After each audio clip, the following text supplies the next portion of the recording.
চলুন বৃষ্টির দিনে বানিয়ে ফেলি একদম ঝরঝরে চিংড়ি পোলাও, যেটা খেতে খুবই অসাধারণ। তো রেসিপি জেনে নেওয়া যাক।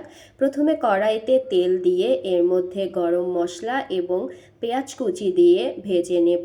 এরপর একে একে আমরা আদা রসুন বাটা এবং গুঁড়ো মশলা যেমন লবণ, জিরে গুঁড়ো, ধনে গুঁড়ো, শুকনো মরিচের গুঁড়ো, হলুদ গুঁড়ো এবং সামান্য গরম মশলা গুঁড়ো দিয়ে মশলাটাকে ভেজে নেব। মশলা ভাজা ভাজা হয়ে আসলে এর মধ্যে আমরা টক দই দিয়ে দিব।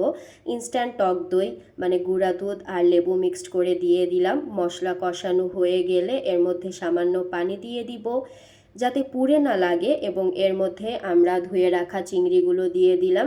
চিংড়ি যাতে সিদ্ধ হয় তাই একটু পানি দিয়ে দিলাম চিংড়িগুলোর মধ্যে, এবং ঝোল শুকিয়ে আসলে আমরা এর মধ্যে সামান্য চিনি গুঁড়ো দিয়ে দিব স্বাদ ব্যালেন্সের জন্য। এবার কষানো হয়ে গেলে চিংড়িগুলো উপর থেকে তুলে নিয়ে বাদবাকি মশলার মধ্যে ধুয়ে রাখা পোলার চালগুলো দিয়ে দিলাম। পোলার চালগুলো ভালো করে ভেজে নেব এবং এর মধ্যে 2-3টা চেরা কাঁচামরিচ দিয়ে দিলাম, এবং আপনারা স্বাদ ব্যালেন্স করতে চাইলে একটু লবণ দিয়ে দিবেন। এরপর আমরা যতটুকু পোলার চাল নিয়েছি তার ডাবল দুধ দিয়ে দিলাম। এখানে নারকেল দুধ দিলে খুব ভালো হয়, কিন্তু যেহেতু আমার হাতের কাছে ছিল না তাই আমি এমনি দুধই দিয়ে দিলাম। এবার তুলে রাখা চিংড়ি মাছগুলো দিয়ে ভালো করে মিক্সড করে রেখে দিব 10 মিনিট একদম নিভু জালে। এরপর ঢাকনা খুলে এর মধ্যে দিয়ে দিলাম পেঁয়াজ বেরেস্তা।